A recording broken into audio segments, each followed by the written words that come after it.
will follow your word, oh Lord, with every step I take.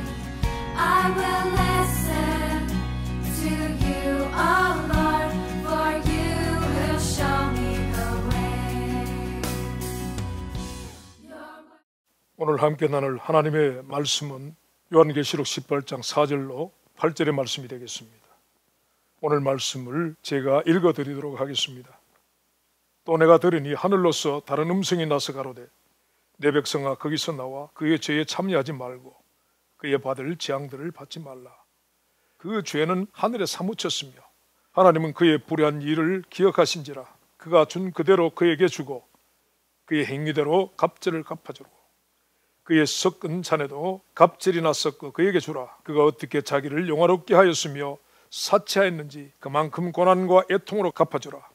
그가 마음에 말하기를 나는 여왕으로 앉은 자요 과부가 아니라 결단코 애통을 당하지 아니하리라 하니 그러므로 하루 동안에 그 재앙들이 이르리니 곧 사망과 애통과 흉년이라.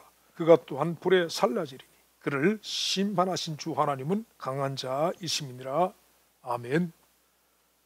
성경 이사야서 14장과 에스겔 28장 그리고 계시록 12장에는 하늘에서 일어났던 한 반역 사건을 기록하고 있습니다. 아침의 아들 계명성이라고 이름을 가졌던 덮는 그룹이라는 천사 무리의 우두머리급의 한 천사장인 존재가 수소를 높여서 하나님의 무별 위에 나의 보좌를 높이리라. 내가 북극 지폐의 산 위에 자정하리라. 가장 높은 구름 위에 올라 지극히 높은 자와 비기리라 했다라고 합니다. 말하자면 역심을 품었다는 말입니다. 그래서 계시록 12장 4절에 의하면 하늘의 별 3분의 1을 끌고 계시록 12장 7절에서 9절에 기록된 하늘의 전쟁을 일으키게 됩니다. 하늘의 전쟁이 있으니 미가엘과 그의 사자들이 용으로 더불어 싸울세. 용과 그의 사자들도 싸우나 이기지 못하여 다시 하늘에서 저희의 있을 곳을 얻지 못한지라. 큰 용이 내어 쫓기니 옛뱀 곧 마귀라고 하고 사단이라고도 하는 온 천하를 꿰는 자라. 땅으로 내어 쫓기니 그의 사자들도 저와 함께 내어 쫓기니라 라고 이렇게 기록하고 있습니다. 역심을 품은 한 그룹 천사가 하늘의 천사들 3분의 1을 데리고 하나님의 자리를 찬탄하려는 반역을 하였지만 미가엘 천사장과 그의 사자들에게 패배하여 하늘에서 땅으로 내어 쫓기게 된 일을 이렇게 성경이 기록하고 있는 것입니다. 에스겔서 28장에 의하면 이 천사장은 비파와 속으로 하나님을 찬양하는 소임을 가지고 있었고 아름답고 완전한 존재로 지음을 받았다라고 합니다. 그런데 이 천사장은 자신에게 주어진 하나님 찬양의 거룩한 사명과 자기에게 입혀진 아름다움과 완전함과 충족한 지혜로 만족하지 못했고 하나님과 같이 되고 싶어 했다는 것입니다.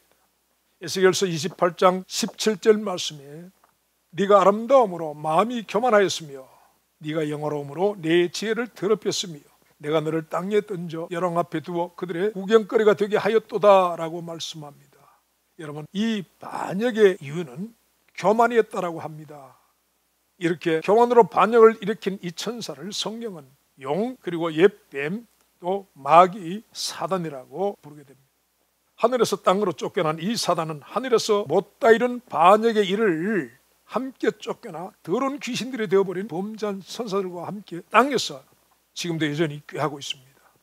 성경은 이 마귀가 하는 일에 따라 천하를 꾀는 자라고 말씀하기도 하고 참수하는 자, 대적자, 도적질하고 죽이고 멸망하는 자라고 하기도 합니다. 베드로 사도는 베드로전서 5장 8절에서 근신하라 깨어라 너희 대적 마귀가 우는 사자같이 두루 다니며 삼킬 자를 찾나니라고 했습니다. 온 천하에 두루 다니며 사람을 껴 삼키는 자가 마귀 곧 사단이라고 하는 것입니다.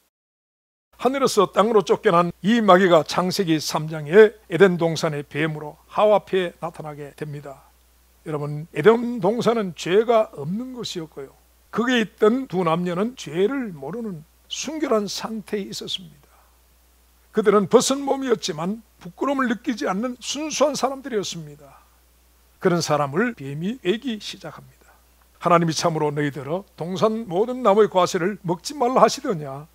그 말에 여자가 대답합니다. 동산 나무의 실과를 우리가 먹을 수 있으나 동산 중앙에 있는 나무의 실과는 하나님의 말씀에 너희는 먹지도 말고 만지도 말라 너희가 죽을까 하노라 하셨느니라 그렇게 대답합니다. 그러나 여러분, 하나님은 분명히 먹지 말라, 먹는 날에 너희가 정령 죽으리라고 하셨음에도 여자는 죽을까 하노라 라고 자의적인 해석을 하고 있습니다. 이렇게 하나님의 말씀을 자의적으로 해석하고 있는 이 여자의 빈틈을 발견한 뱀은 독이 된 침을 여자에게 쏟아대었습니다. 뱀이 말합니다. 너희가 죽지 아니하리라. 여러분, 이 말은 바로 하나님이 거짓을 말씀하셨다라고 하는 것입니다. 그리고 하나님 그렇게 말씀하신 이유가 너희가 그것을 먹는 날에는 너희 눈이 밝아 하나님같이 되어 선악을 알 줄을 하나님이 아심이니라 이렇게 말하고 있습니다. 하나님이 너희가 하나님처럼 되는 게 싫어서 말씀했다라고 그렇게 꼬드긴 것입니다.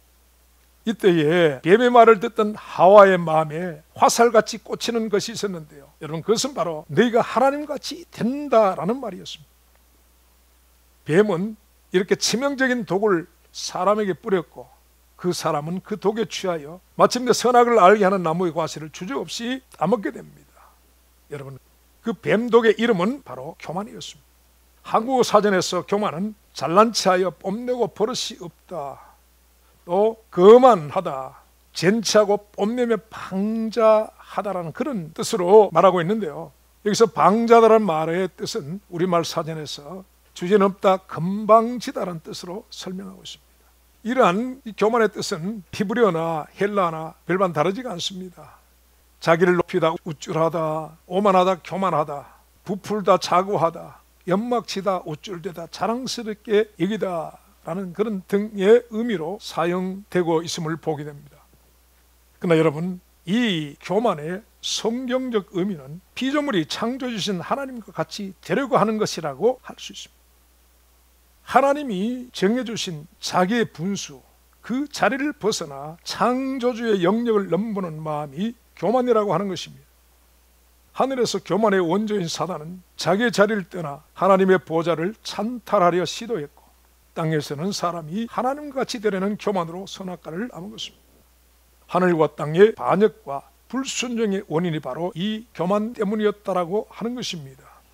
그래서 여러분, 이 교만의 반대적인 겸손의 의미는요, 바로 사람이 하나님이 정해주신 자신의 위치와 그 역할을 지키고 하나님의 뜻에 순복하는 것이라고 할 수 있습니다. 여러분, 그것은 능력이 없어서가 아닙니다. 지혜가 없어서가 아닌 것입니다. 하나님이 에덴 동산 그 중앙에 있는 나무의 가시를요, 가시와 화염검으로 둘러싸 사람이 접근하지 못하도록 그렇게 막아놓지 않으셨다는 것입니다. 오직 하나님을 경외함으로 그 선악과의 명령을 순복하는 사람의 자발적 의지에 맡겨 두셨다라는 사실. 여러분, 교만은 피조물이 자신의 분수를 넘어서 창조주 하나님의 영역을 넘보는 행위라고 하는 것입니다. 사람이나 마귀가 교만하고 거만하고 자랑하고 건방진 이유는 자신을 하나님처럼 높이는 데서 나왔습니다. 잘난 체하고 뽐내고 주제넘고 방자한 것은 하나님께 대한 두려움을 상실했기 때문이라는 것입니다. 마귀의 속성은 교만 때문인 것입니다. 여러분, 이 마귀의 교만의 독에 취하여 사망의 선악과를 먹은 자의 후손인 저 여러분들 속에는 어쩔 수 없이 이 교만의 속성을 가지고 있다는 사실입니다. 하나님처럼 되고 싶은 주체할 수 없는 교만의 속성을 우리 모두는 가지고 있다는 것입니다. 조금만 가지게 되면 우쭐해지고 자랑을 합니다. 조금만 이루면 자만하고 조금만 높아지면 오만해집니다. 그러다가 때로 자기보다 더 가지고 더 이루고 더 높은 이 앞에서는 급히 열등감에 빠져 비굴해지거나 증오의 일을 드러냅니다. 여러분, 교만의 다른 말은 열등감입니다. 열등감의 다른 이름은 교만입니다. 이것은 우리 안에 자리 잡은 근원적인 악이라고 하는 것입니다. 그런데 여러분, 하나님은 이 교만을 미워하십니다. 그리고 비웃으십니다. 야고보 4장 6절에 하나님은 교만한 자를 물리치신다라고 말씀합니다. 잠언서 16장 18절을 교만은 패망의 선봉이라고 말씀합니다. 하나님은 거만한 자의 교만을 낮추신다라고 욥기서 22장 29절에 말씀합니다. 여호와는 교만한 자의 집을 허시고라고 말씀합니다. 잠언서 15장 25절 교만이 행하는 자에게 엄중히 갚으신다. 시편 31편 23절의 말씀. 로마서 12장 16절에도 서로 마음을 같이하여 높은 데 마음을 두지 말고 도리어 낮은 데 처하며 스스로 지혜 있는 채 말라라고 그렇게 말씀합니다. 여러분, 사람이 자신의 지위와 분수를 벗어나 하나님의 영역을 넘어 들어오는 이런 교만에 대해서 하나님은 진노하시는 하나님이시라는 것입니다. 그리고 이 교만한 인생들이 모여 집단으로 도모하는 교만의 일들을 하나님은 심판하시는 하나님이신 것입니다. 홍수 심판 이후에 다시 이 땅의 모습을 드러내는 사람들이 시날 평지에 모여서 바벨탑을 쌓았다라고 합니다. 그들이 탑을 쌓는 목적은 창세기 11장 4절 말씀에 보면 성과 대를 쌓아 대 꼭대기를 하늘에 닿게 하여 우리 이름을 내고 온 지면에 흩어짐을 면하자라고 하는 것이었다는 것입니다. 여러분, 이들은요 홍수 심판을 면하고 살아남은 당대의 의인이었던 노아의 후손들이었습니다. 하지만 그들이 시날 평지에 모여 추구한 것은 바로 하나님이 필요치 않은 세상이었다는 사실입니다. 하나님의 간섭을 받지 않고 사람들이 스스로 만들어가는 세상, 그래서 사람의 능력과 수단과 방법으로 하늘에 이르러 하나님처럼 되고 싶어 한 것이었다는 것입니다. 무별과 북극 지폐의 보좌에 앉고 싶어 했던 마귀와 그리고 하나님처럼 되고 싶어 했던 에덴 동산의 아담과 하와처럼 저 시날 평지에 모인 그 사람들도 자신들의 집단의 능력으로 하늘에 오르고 싶어 했습니다. 하나님처럼 되고 싶어 한 것입니다. 그래서 그들은 자신들 안에 넘쳐나는 교만의 역청으로 벽돌을 만들었고 그 벽돌로 바벨성을 쌓았습니다. 하나님처럼 되고 싶은 자들이 모여 하나님 없는 세상을 만들고자 하나님의 영역을 침범하려 했던 것이 바벨의 이야기라고 할 수 있습니다. 여러분, 그런 사람들이 행하는 모든 일들을 지켜보시던 하나님은 그들의 언어를 혼잡게 하셨다고 합니다. 그래서 그들을 온 땅으로 흩어지게 만드셨다고 성경이 기록하고 있습니다. 여러분, 오늘 이 땅을 사는 이 시대의 우리는 저 시날 평지에서 바벨탑을 쌓던 자들의 후손들입니다. 그리고 그 후손들답게 오늘 이 땅의 모든 인생은 한마음으로 온 세상의 다양한 형태의 바벨탑을 쌓고 있습니다. 하나님처럼 되고 싶은 인생들이 쉼없이, 그래서 넘어서는 안 되는 하나님의 영역을 침범하고 유린하고 있습니다. 시날 평지에서 시작되었던 언어의 혼잡은 오랫동안 사람들이 모여 경영하는 집단적 교만의 광기를 제어하는 효과적인 수단이 되어 왔었지만, 그러나 오늘 이 시대에 있어서 이런 언어의 문제는 이미 그 제어의 수단으로서 역할을 잃어버린 지 오래되었습니다. 그래서요, 표면적으로는 그 어떤 수단도 오늘날의 사람들이 추구하는 하나의 세상을 막을 수단은 없는 것처럼 보입니다. 그래서 사람들은 마음껏 하나님의 영역을 넘나들며 누가 더 깊이 그것을 침범하는가를 경주하고 있는 시대가 되어버렸습니다. 사람들의 악을 참아주시며 그들을 구원하시고자 독생자를 주신 하나님의 그 구원의 복음을 사람들은 조속그릇 삼고 배척합니다. 십자가의 도를 미련한 것으로 여기고 있습니다. 청교도로부터 시작된 이 나라, 이 미국의 학교에서 가르쳐 왔었던 성경은 가톨릭 신자였던 한 대통령에 의해 축출이 되었습니다. 그리고 공공기관에 세워졌던 계명의 비석들은 모조리 제거되고 있습니다. 그래서 여러분, 이런 불신앙의 사람들은 먼 미래의 사람들의 손에 다시 깨어나기를 기대하면서 냉동관에 들어갈지언정 그리스도의 그 빈모둠 앞으로 나오지는 않습니다. 영생을 위하여 유전자 조작과 세습법 복제에 매달릴지언정 그들은 그리스도의 십자가 앞으로 나오지 않는다는 것입니다. 우주선을 쏘올리면서 저 우주 행성에 사람이 살 수 있는 세계를 도모하며 사람들은 말합니다. 하나님이 왜 필요하냐라고 합니다. 저 하늘 어디 하나님의 나라가 있느냐라고 합니다. 하나님이 어디 있느냐라고 합니다. 하나님 없는 과학과 하나님 없는 경제와 철학과 사상들, 문화라고 포장된 우상 숭배들, 그리고 남녀의 순리를 영리로 바꾸고 있는 반역들이 이 세대의 사람들이 합력하여 세우고 있는 교만의 바벨탑들이라고 할 수 있는 것입니다. 여러분, 시날 평지에서 탑을 쌓는 사람들을 하늘에서 내려오셔서 지켜보셨던 하나님이요, 오늘 이 시대를 지켜보고 계십니다. 그리고 이 시대의 사람들이 쌓아가는 교만의 바벨탑과 그 성들을 지켜보시던 하나님이 이제 이 세대의 교만을 무너뜨리고 계십니다. 여러분 가운데 지혜 있는 사람들은 지금의 상황을 보면서 지금의 언역이 휩쓸고 있는 나라들을 주목해 보시기를 바랍니다. 여러분, 이 언역이 집중하고 있는 나라들은 어떤 나라들입니까? 소위 강대국들이라고 하는 나라들입니다. 그래서 앞장서 바벨탑의 선봉에 서 있는 나라들과 또 그들에게 참여한 나라들을 치고 계십니다. 중국과 미국, 영국, 이태리, 독일, 프랑스, 벨기에, 스페인, 일본, 그리고 터키, 이란, 이들은 침략과 노력으로 역사를 만들어왔던 나라들입니다. 수많은 생명들을 해하고 노력해왔던 나라들입니다. 그래서 가진 부로 치장하며 교만의 바벨탑을 세웠던 이 나라들에게 온역의 그림자가 덮여져 가고 있습니다. 우상 숭배의 바벨탑을 세워 나라의 이념과 문화와 풍습으로 삼고 있는 인도 같은 나라들의 그 교만의 광기를 온역으로 잠잠케 하고 있습니다. 종교라는 이름으로 그리스도를 대적하는 이란과 같은 나라들을 덮어가고 계십니다. 과학이라는 이름으로 넘어서는 안 되는 하나님의 영역을 침범하고 유린하는 이 표역과 이 시대의 교만의 바벨론을 온역으로 징계하고 계시는 것입니다. 성경 계시록 18장 2절에서 3절 말씀은 이 교만의 바벨탑으로 이루어진 바벨론을 귀신들이 처소를 삼고 있다라고 말씀합니다. 각종 더러운 영들이 모이는 곳이며 각종 더럽고 가증한 새에 모이는 곳이 되어 있다라고 말씀합니다. 온 땅이 왕들이 그로 더불어 음행하고 땅의 상고들도 그 사치의 세력을 인하여 치부하고 있다라고 기록하고 있습니다.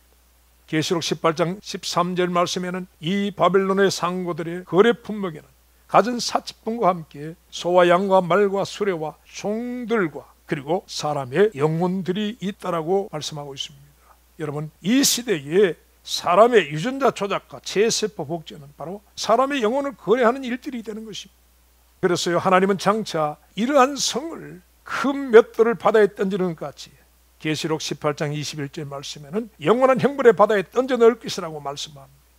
여러분, 주께서 오늘날 바벨론에 일어나는 이 온역은요, 두렵게도 마태복음 24장에서 말씀하신 바에 의하면 심판의 끝이 아닌 그 심판을 알리시는 작은 전조적 재앙에 불과하다고 말씀하신 것이 우리를 두렵게 하는 것입니다. 계시록 18장 24절 말씀에 하나님은 이 바벨론의 성중에서 죽임당한 성도들의 피를 보고 계신다고 말씀하고 있습니다. 선지자들과 성도들과 및 땅 위에서 죽임을 당한 모든 자의 피가 성중에서 보였느니라 하더라 라고 했습니다. 여러분, 러시아와 중국의 공산당은 자신들의 이념을 위하여 수천 수억의 기독교인들의 피를 흘렸습니다. 그리고 미국에서 맞는 자유주의와 종교다원주의, 동성애와 기복주의 신학은 전 세계 교회와 그리스도인들을 영적 어둠으로 덮어 그들의 영혼을 노력질하고 있습니다. 그래서 그들을 지옥으로 가게 만드는 피 흘림을 일으키고 있다는 사실입니다. 유럽의 인본주의는 교회를 박물관과 술집으로 만들어버려 하나님께로 돌아와야 할 영혼들을 잃어버리게 했습니다. 이탈리아는 중세시대 수천만 명의 기독교인들의 피를 쏟았고 지금도 수억의 영혼을 장악하고 가증한 우상 숭배를 하게 하며 종교통합이라는 최악의 바벨탑을 쌓으려 하는 교황이라는 짐승의 머리가 있는 곳입니다. 그리고 영국과 프랑스와 독일, 스페인, 그리고 일본, 그리고 해적질로 나라를 세웠고 그것을 자랑하는 저 북유럽의 여러 나라들, 그들이 자신들의 탐욕을 위하여 모든 나라들에게 행한 악행과 흘린 피는 바다를 이루고 있습니다. 특별히 가인의 손에 죽임당한 의인 아벨의 피에 호소를 들었던 하나님은 계시록 17장 6절에서 하신 말씀처럼요, 성도들의 피와 예수의 증인들의 피에 취한 이 악한 음녀 바벨론에 의해 죽임당한 무고한 영혼들과 성도들의 피의 호소를 듣고 계시고 이제 그들의 피를 신원하시기를 시작하신 것이라는 것입니다. 여러분, 지금의 온역을 어떻게 사람들이 피하여 간다고 할지라도 그러나 회개하며 애통하며 가슴을 찢는 회개가 없는 이상 더 크고 감당할 수 없는 일이 일어나게 될 것이라는 사실입니다. 여러분, 이것은 이제 시작일 뿐이라는 것입니다.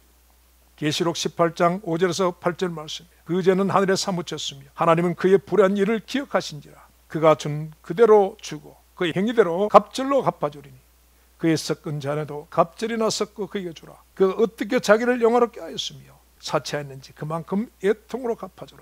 그가 마음에 말하기를 나는 여왕으로 앉은 자여 과부가 아니라 결단코 애통을 당하지 아니하리라 하니 그러므로 하루 동안에 그 재앙들이 이르리니 곧 사망과 애통과 흉년이라. 그가 또한 불에 살라지리니 그를 심판하신 주 하나님은 강하신 자이심이니라. 이렇게 말씀합니다. 여러분, 이후에 사망과 애통과 흉년과 불의 심판이 기다린다고 하십니다. 사랑의 하나님이 설마라고 해서는 안 됩니다. 그리고요, 이 심판을 피할 수 있는 요령은 결코 없습니다. 하나님이 말씀하셨으니 반드시 이루실 것입니다. 그리고 지금 우리는 하나님의 그 진노를 보고 있는 것입니다. 여러분, 하나님이 시작하셨습니다. 그렇기 때문에 하나님이 뜻을 다 이루신 후에 그 끝도 하나님이 정하실 것이라는 사실입니다. 그렇다면 사랑하는 여러분, 하나님의 진노로 덮여져 있는 이 바벨론에서 구원받기를 원하는 자는 어떻게 해야 하는 것입니까? 오늘 계시록 18장 4절의 말씀을 들으시기 바랍니다. 또 내가 들으니 하늘로서 다른 음성이 나서 가로되 내 백성아 거기서 나와 그의 죄에 참여하지 말고 그의 받을 재앙들을 받지 말라라고 하십니다. 여러분, 하나님은요, 내 백성아 거기서 나오라 이렇게 말씀하고 계십니다. 소돔과 고모르 성 안에서 받을 구원은 없습니다. 구원은 소돔성 밖으로 나가 소알성으로 가는 것이 구원입니다. 홍수로 덮이는 세상에서 달려나와 방주 안으로 들어가는 것이 구원인 것입니다. 히브리 백성들은 구원을 위하여 애국에서 나와야만 했습니다. 이 땅에서 하나님의 구원을 갈망하는 자는 바벨론에서 나와 그리스도의 못 박히신 십자가 앞으로 돌아와야만 합니다. 하나님처럼 섬겼던 만문 숭배에서 나와야 합니다. 귀신들과 더러운 영들이 거처하는 교만의 바벨론에서 나와야 합니다. 각양의 우상 숭배와 하나님 없는 사상과 학문과 문화와 예술의 더러운 새들이 내 머리 위에 든 둥지를 헐어버려야만 합니다. 변질되고 왜곡된 불신앙의 신학에서 나와야만 하는 것입니다. 하나님의 순리를 거스르는 가증한 인문주의의 모든 영리에서 벗어나야만 합니다. 그리고 야고보서 4장 9절에서 10절 말씀처럼 슬퍼하며 애통하며 울지어다. 내 웃음을 애통으로 내 즐거움을 근심으로 바꿀지어다. 주 앞에서 낮추라. 그리하면 주께서 너를 높이시라 하신 말씀 앞에 서야 합니다. 여러분, 회개 가운데 바벨론에 주어졌던 음행의 포도주에서 우리는 깨어나야만 합니다. 그리고 십자가 앞에 서야만 한다는 것입니다. 우리 인생이 바벨론의 죄와 그 재앙에서 벗어나 하나님께 돌아올 수 있는 길은 오직 십자가 뿌린 것입니다. 세상을 위하여 가장 높으신 분이 가장 낮아지신 그곳, 가장 아름다우신 분이 가장 추하게 되신 그곳, 가장 영광스러우신 분이 가장 비천하게 되신 그 십자가, 그 십자가를 붙잡고 회개하지 않는 개인이나 나라나 민족이나 열방이나 족속이나 방언들은 바벨론과 함께 불태워지게 될 것입니다. 그 안에 자리 잡고 있는 귀신들과 더러운 영들과 더러운 새들과 함께 큰 맷돌처럼 형벌의 바다에 함께 던져지게 될 것이라는 것입니다. 그리고 여러분, 특별히 이 시대의 신자들은요, 예레미야 선지자들을 통하여 하늘 황후를 위하여 과자를 만들고 다른 신들에게 전제를 부음으로 하나님을 격동케 했던 유다에게 내리신 말씀을 들어야 합니다. 예레미야 7장 8절에서 11절 말씀, 너희가 무익한 거짓말을 의뢰하는도다. 너희가 도적질하며 살인하며 가난하며 거짓 맹세하며 바알에게 분향하며 너희 알지 못하는 신들을 쫓으면서 내 이름으로 일컬음 받는 이 집에 들어와서 내 앞에 서서 말하기를 우리가 구원을 얻었나이다 하느냐. 이는 이 모든 가증한 일을 행하려 함이로다. 내 이름으로 일컬음을 받은 내 집이 너희 눈에는 도적의 굴렬로 보이느냐. 보라, 나 곧 내가 그것을 보았노라. 여호와의 말이니라 말씀합니다. 여러분, 우리가 절하는 것이 혹 재물의 기복주의 만문인 아닌 것입니까? 우리에게 맺힌 열매는 하늘의 것이 맞습니까? 아니면 땅에 속한 것입니까? 여러분, 우리는 정말 구원받은 자가 맞는 것입니까? 우리가 가진 강요된 구원의 확신과 짜집게 된 구원의 교리가 우리를 구원하는 것일까요? 우리가 잠시 따라했던 영접 기도가 우리를 구원한 것이 맞습니까? 그래서 우리는 이것을 하나님 앞에 서서 우리가 오늘 받았나이다 할 것인가요? 여러분, 혹시 회개 없는 이런 우리의 영접 기도와 구원의 확신을 하나님이 가정하고 여기시는 것은 아닐까요? 그런데 여러분, 유대인들은 울면서 거리를 다니면서 이 하나님의 말씀을 전하는 선지자를 죽이려 했습니다. 여러분, 오늘 우리는 선지자의 외침의 길을 막고 그 선지자를 죽이려 들었던 저 유대인들보다 나은 것입니까? 예레미야 선지자의 눈물의 호소를 끝내 외면했던 남유다는 바벨론에 의해 시드기야 왕이 두 눈이 뽑힌 채 끌려갔고, 또 하나님의 경고를 끝내 거절했던 유다 백성들은 전리품으로 바벨론에 잡혀갔습니다. 그리고 여러분, 소돔과 고모라의 멸망을 경고하는 천사들의 말을 농담처럼 여겼던 롯의 두 사위는 소돔과 고모라 성을 태우는 하늘로 쏟아져 내린 불에 함께 태워졌습니다. 여러분, 오늘 이 시대에 우리 모두는 하나님의 경고의 음성을 두려움으로 받아야만 하는 것입니다.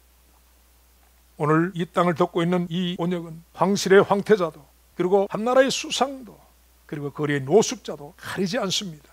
여러분, 우리는 이 바벨론의 포도주에서 깨어나야 합니다. 그래서 죽음의 천사가 휩쓸고 가는 애굽의 6월절의 그 밤에 애굽에 진동하는 곡성을 들으며 떨었던 히브리 백성들처럼 6월절 밤과 같은 오늘의 시간들을 우리 모두는 두렵고 떨림으로 회개하며 주님의 십자가를 붙들어야 할 것입니다. 여러분, 주님 다시 오심이 가깝습니다. 기도하겠습니다.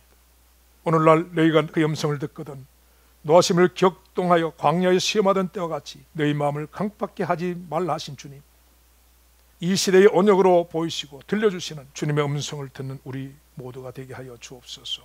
우리의 마음의 교만으로 강팍함을 녹여주시옵고 주님 아닌 것으로 채워진 우리 안에 세워진 바벨탑을 무너지게 하시옵소서. 그리하여 부디 바벨론의 그 재앙에 참여하지 않는 우리 모두가 되게 하여 주시옵소서. 예수님 이름으로 기도합나이다. 아멘. Your word is on